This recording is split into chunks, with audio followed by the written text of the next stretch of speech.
بسم الله الرحمن الرحيم. اخواني واحبائي اعضاء منتديات فليكس ليبيا. احب ارحب بيكم في اسبوع جديد، تحليل اسبوع جديد للاسبوع بدايه من 6 يونيو 2011 ان شاء الله. الحمد لله الاسبوع اللي فات وفقنا في التحليل. كنا حللنا بعض الازواج الى الشراء وبعض الازواج الى البيع، والحمد لله اغلب العملات والسلع مشيت مع نفس التحليل. هنشوف تحليلنا الأسبوعي، وبرضه هناخد نبذة للتحليل الشهري، لأن احنا في بداية شهر جديد. شايفين اليورو قفل الشهر اللي فات على شمعة هابطة، لكن هذا لا ينفي إنه لازال في ترند عام صاعد، وأعتقد إن ده هيتضح لينا من خلال رسم بعض الترندات اللي هنشوفها على فريم الويكلي. وهنبدأ نحلل بعد كده اليورو، هل هو لصعود قادمة. هنبدأ نرسم زي ما اتعودنا نرسم ترنداتنا على فريم الويكلي.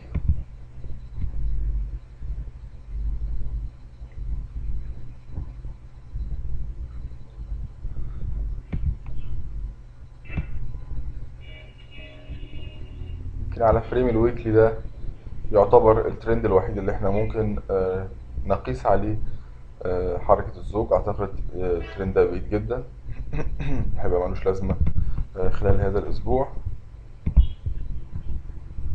اعتقد مفيش ترندات اخرى.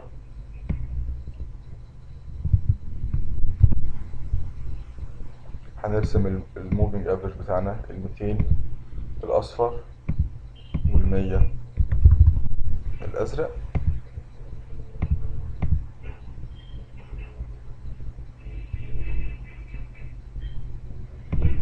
كنا قلنا الاسبوع اللي فات ان احنا ان الزوج بالفعل استطاع ان هو الاسبوع قبل الماضي ان هو يرتكز على الموفينج 200 الويكلي القوي، هو قدر ان هو يقفل شمعة انعكاسية. كنا توقعنا ان هيكون في صعود خلال هذا الاسبوع، وتحقق بالفعل هذا الصعود خلال هذا الاسبوع.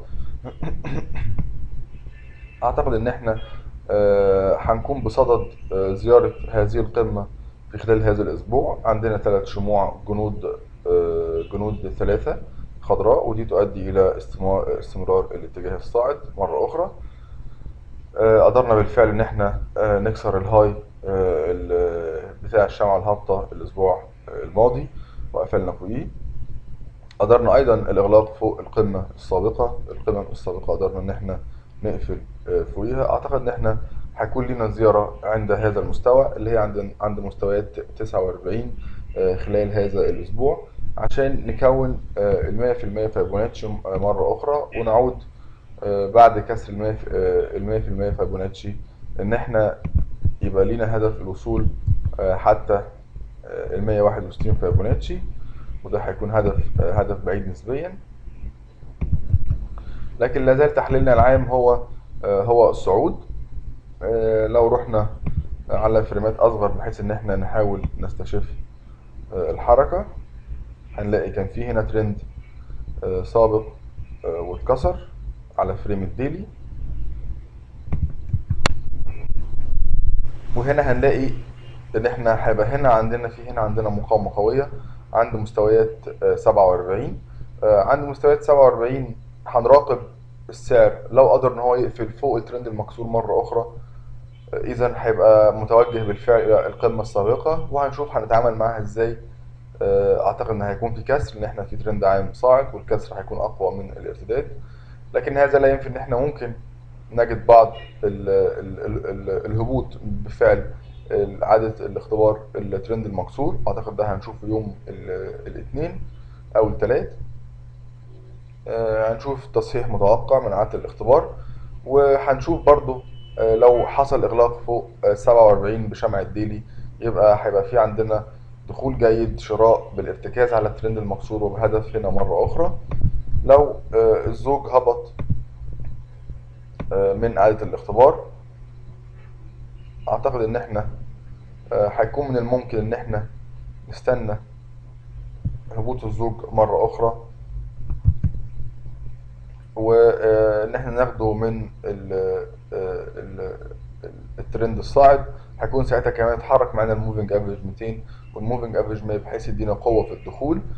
اذا استراتيجية الدخول هو انتظار الكسر هنا، ما بحبش البيع من عدد الاختبار، اللي عايز يبيع يبيع، لكنه بيع عكس الترند العام. الترند العام صاعد وبقوة. افضل انتظار الكسر من هنا والدخول شراء حتى هدف القمة التالية، او انتظار لو حصل فيه هبوط انتظار الهبوط خلال هذا الاسبوع، ومتابعة خلال الاسبوع ان احنا ناخد من نقط ارتكاز على الترند الصاعد والارتكاز على الموفنجات.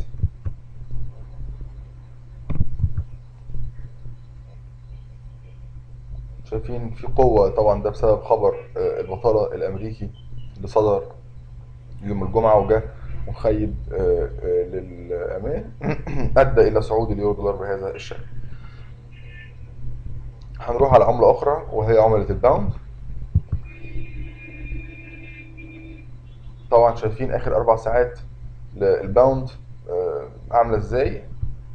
هنحلل الأول، هنشوف تحليلنا الويكلي. إحنا كنا قلنا إن إحنا نتوقع صعود للباوند خلال هذا الأسبوع بسبب إغلاق شمعة انعكاسية قوية، اللي هي زي ما احنا شايفينها، اللي هي شمعة نجمة الصباح اللي احنا اتكلمنا عليها الأسبوع الماضي.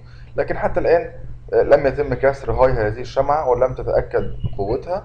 أعتقد إننا هيكون عندنا فرصة أيضا شرائية قوية خلال هذا الأسبوع. ادي احنا بنرسم الترندات بتاعتنا، ولسه هدفنا الكبير هيكون 1.7000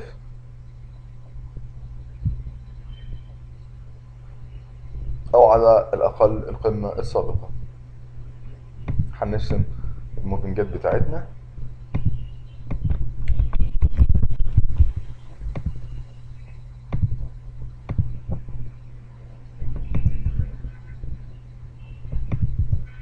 زي ما احنا شايفين السعر لازال بيتحرك بين الموفنجين. اعتقد ان ده ارتداد صحيح من اعادة الاختبار الترند المكسور، وارتداد صحيح ايضا من الترند الصاعد. اعتقد وبهذا الاغلاق اعتقد ان احنا هنشوف صعود للباوند خلال الاسابيع المقبله، مش شرط هذا الاسبوع لكن خلال الاسابيع المقبله، وان احنا هيوصل الى قمه القناه الصاعده اللي عندها متمركز عندها الموفينج افريج 200 ايضا. لو بصينا على فريم الديلي هنلاقي ايضا ادي السعر كون ارتكاز اهو. ادي القناه بتاعته اللي هو ماشي فيها، اعتقد انها واضحه جدا. لو رسمناها بهذا الشكل للحصول على ارتكازات اقوى، هنلاقي هنا عندنا ارتكاز 2 3، في هنا 4 ارتكازات، وده كان كسر كاذب لإعادة الاختبار. والسعر بالفعل قدر ان هو يرتد يوم الجمعة ويقفل بشمعة صاعدة ليؤكد ان الاتجاه العام سيكون صعود. استراتيجية الدخول للباوند دولار هذا الاسبوع هي الشراء من افضل المستويات. لو هبط بداية من اسيا لبعض التفريغ يمكننا الشراء، ولو نزل ارتكز مرة اخرى على هذا الترند يمكننا الشراء. هيكون مع الموفينج افريج 100 وهيديله قوة كبيرة. الشراء ممكن يكون مرة أخرى من مستويات إعادة الاختبار مرة أخرى، وليتكون عندها الموفينج افريج 200 الديلي القوي. الستوب لوز هيكون طبعا للدخول اليومي، هيكون إغلاق تحت هذا الترند وتحت الموفينج افريج 100 اللي هيكون قرب ساعتها. والستوب لوز لصفقة السوينجات هيكون إغلاق تحت الترند العام المكسور. أعتقد إن إحنا مش هنوصل له في الوقت القريب، لأن ده حوالي ستوب 400 نقطة وهيكون كبير نسبيا.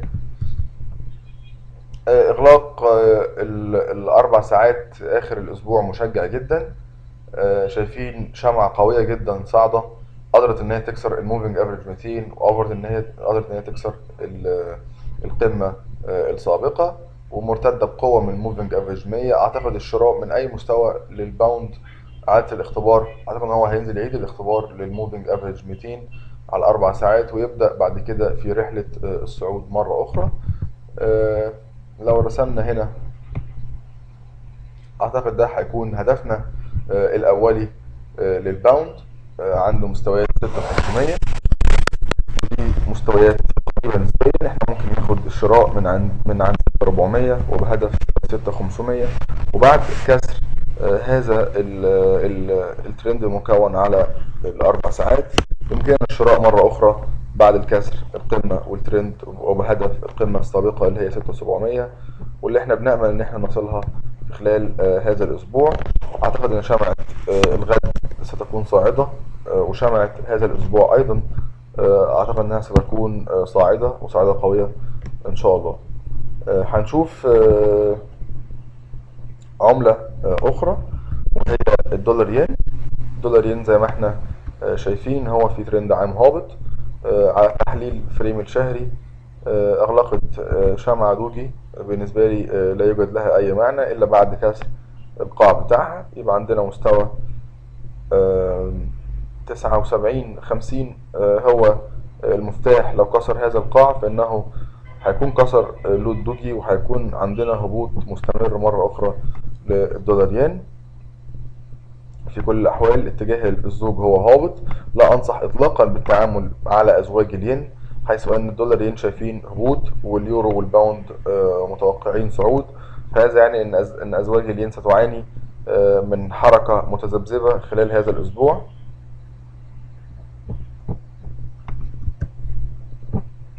شايفين احنا هنا كنا رسمنا الأسبوع الماضي وكان تأكد لينا هنا الكسر.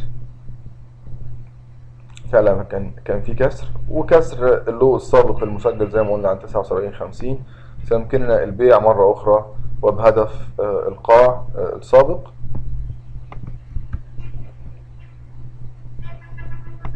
أي صعود للباوند للدولار ين يعتبر فرصة جيدة للمزيد من البيع. لو أعاد الاختبار مرة أخرى هنا ممكن يبيعوا تاني، لو طلع مرة أخرى هنا ممكن يبيعوا مرة أخرى.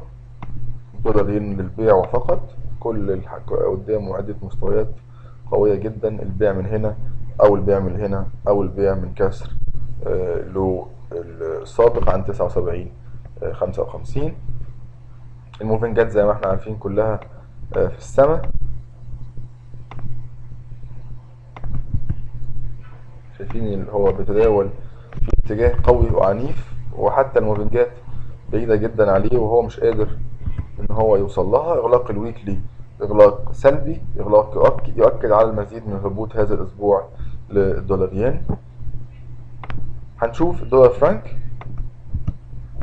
وكان لينا صفقة قوية دولار فرانك في الاسبوع الماضي، والحمد لله ان هي حققت اهداف جميلة. وكنا راهنا على هبوط الدولار فرانك وهبوط عام الازواج وهبوط عام لعملة الدولار، واعتقد ان ده تحقق في صعود للدولار وهبوط للدولار فرانك. شايفين هنا الدولار فرانك يسير في قناة هابطة، ترند عام هابط. اي تفكير سيكون في البيع وفقط. اعتقد ادي هنا القناة الهابطة واضحة قدامنا على الشارت. ترند العام هابط، اي تفكير سيكون في البيع وفقط. اي تفكير في شراء دولار فرانك سيكون دخول خاطئ ودخول عكس الترند. الزوج يسير في الفضاء، مفيش اي قمة مفيش اي قاع سابق. ده اقل سعر وصله الدولار فرانك في تاريخه. لا يمكننا الشراء مطلقا الا بعد اغلاق شمعة شهري انعكاسية. حتى هذا الوقت علينا البيع وفقط. شايفين هنا الدولار فرانك امامه نقطة دعم قوية اللي هي عند 8300، حوالي 50 نقطة من السعر الحالي.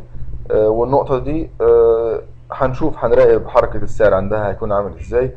لو الزوج قدر ان هو يكسر قاع القناة اذا سيعود لان هو يعيد اختبارها ويبدأ في الهبوط مرة اخرى. لو الزوج كون اي شموع ديلي صاعدة هنضطر ان احنا نستنى الزوج وصوله لهذه المستويات مرة اخرى ثم البيع بعنف لعملة الدولار فرانك. لا يوجد شراء مطلقا الا بعد كسر هذه القناة وكسر القمة السابقة. كل التفكير سيكون في البيع. استراتيجيتنا للعمل هذا الاسبوع هو انتظار كسر قاع القناة والدخول للبيع.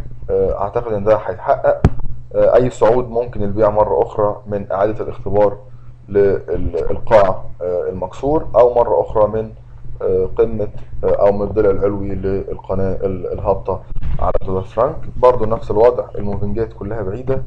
الدولار فرانك يسير في ترند عام هابط والبيع فقط هو سيد الموقف. زي ما احنا شايفين الموفنجات كلها بعيدة جدا.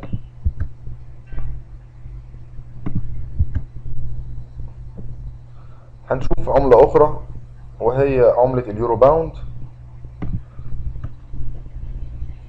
كتحليل سريع على اليورو باوند، آه، زي ما احنا شايفين ان شمعة الأسبوع الماضي قفلت صاعدة وابتلاعية وقوية جدا، وده طبعا بسبب صعود اليورو القوي وبسبب عدم صعود الباوند القوي.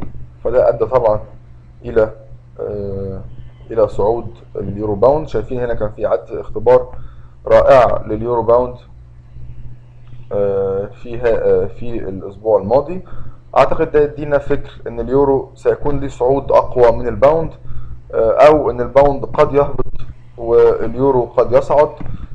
الرهان كله على عملة اليورو هذا الأسبوع. اليورو في صعود بسبب هذه الإغلاقات الإيجابية على اليورو باوند.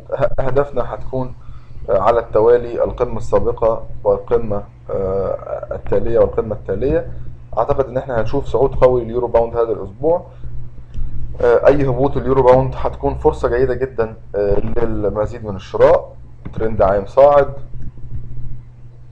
ترند عام زي ما احنا شايفين صاعد. المثلث اللي كان يسير فيه الزوج كسره وعاد اختباره. الدخول شراء من أي مستوى. يمكن الستوب هيكون كبير شوية للناس هتخش من البداية. أعتقد أي تصحيح للسعر هيكون خدمنا ويمكننا إعادة الشراء مرة أخرى. ستوبات هتكون تحت هذا الترند وتحت هذا الترند للصفقات الطويلة نسبيا. هنحلل ونشوف الذهب.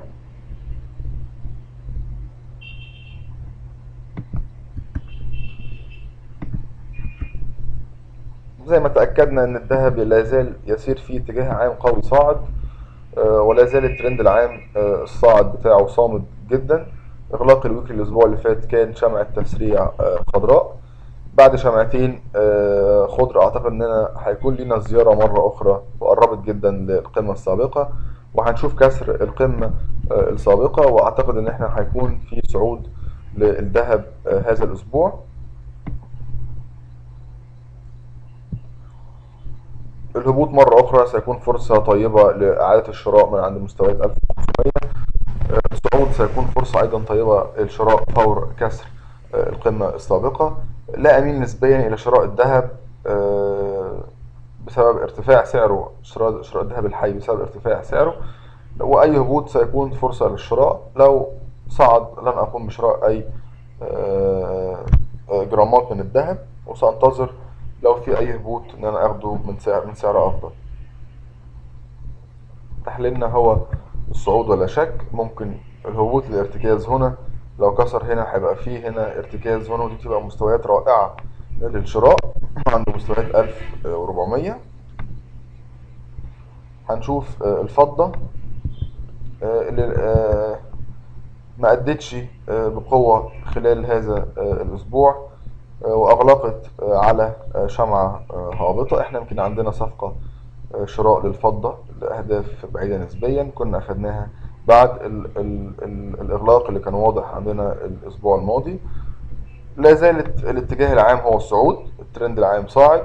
إغلاق الديل الأسبوع يوم الجمعة كان شمعة انعكاسية. أي ظهور لشمعة انعكاسية قادمة خلال يوم إن شاء الله يوم الاثنين، لو اتكونت عندنا شمعة صاعدة هيبقى في عندنا استمرار لصعود الفضة، وده اعتقد سيكون امر اقرب الى الصواب. اعتقد ان احنا هننتظر الفضة عند مستويات 38 خلال هذا الاسبوع ان شاء الله، ودي مستويات قوية. لو كسرها يبقى احنا ماشيين في اتجاهنا السليم. شايفين في هنا ترندات اخرى. الفضة ارتدت شمعة 4 ساعات جيدة الاسبوع الماضي. اذا ننتظر الفضة هبوط، احتمال هبوط وارد حتى الارتكاز مرة أخرى بقوة على الترند عند مستويات 34، ومن بعدها الصعود مرة أخرى لمستويات عالية نسبيا. الشراء ممكن من مستويات 34 لو وصل لها مرة أخرى، والشراء ممكن من كسر مستويات 38 اللي ارتد منها السعر 3 مرات. إن شاء الله هذا الأسبوع نرى صعود طيب للفضة. الصفقة بتاعتنا صفقة سوينجية، يعني هتاخد وقت من الزمن، لكن إن شاء الله تكون صفقة جيدة ومربحة على الجميع. كمراجعة نهائية على ما تم قوله، اليورو دولار نتوقع الصعود إلى القمة السابقة عند مستوى 49. أي هبوط هو فرصة جيدة للشراء. سنتابع الإغلاق فوق هذا الترند للشراء حتى الهدف التالي، وأي هبوط مرة أخرى هناخد شراء من الترند الصاعد وحتى الهدف المقترح اللي هو 1.49. الباوند دولار توقع الشراء أيضا بعد إغلاق ديلي صاعد. الشراء يكون من إعادة الارتكاز على الترند الصاعد أو من كسر هذا الترند الهابط على فريم الأربع ساعات. شمعة الديلي صاعدة، كسر هاي الأسبوع الماضي سيؤكد لنا الاتجاه الصاعد مرة أخرى. الشراء من كسر الهاي، أو الشراء من الارتداد من على الارتكاز الصاعد، أو الشراء من كسر ترند الأربع ساعات والقمة السابقة. الدولار ين اتجاه عام هابط، إغلاق ويكلي هابط. المزيد من الهبوط ينتظر الدولار ين. البيع من أفضل المستويات، إعادة اختبار الدعم المكسور من هنا، أو إعادة اختبار الترند الهابط من هنا، أو على الترند الهابط على الأربع ساعات من هنا، أو من كسر القاع السابق عند 79.50 من هنا. البيع هو سيد الموقف في الدولار ين. أيضا الدولار فرنك البيع هو سيد الموقف. البيع من كسر الضلع السفلي للقناة الهابطة التي يسير فيها الدولار فرنك، أو البيع في حالة الصعود مرة أخرى من القاع السابق، أو البيع مرة أخرى من الضلع العلوي للقناة. اليورو باوند إغلاق إيجابي جدا خلال الأسبوع الماضي. أتوقع صعود اليورو باوند إلى مستويات عالية هذا الأسبوع فوق مستويات البوينت 9.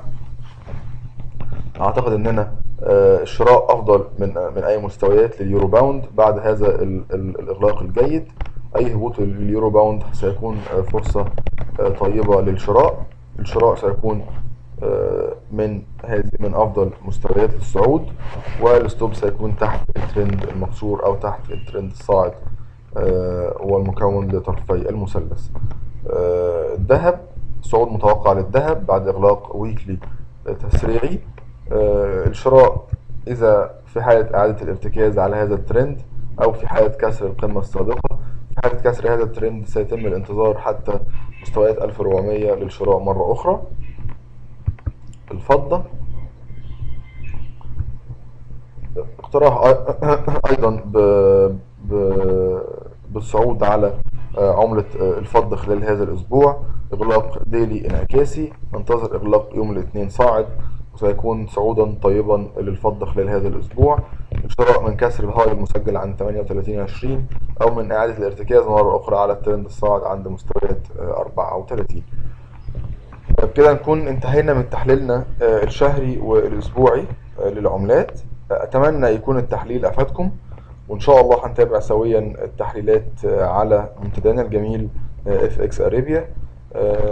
في انتظاركم وفي انتظار مشاركاتكم وتحليلاتكم، وأسأل الله أن يكون التحليل هذا الأسبوع مفيد، وإن شاء الله يحقق أرباح للجميع.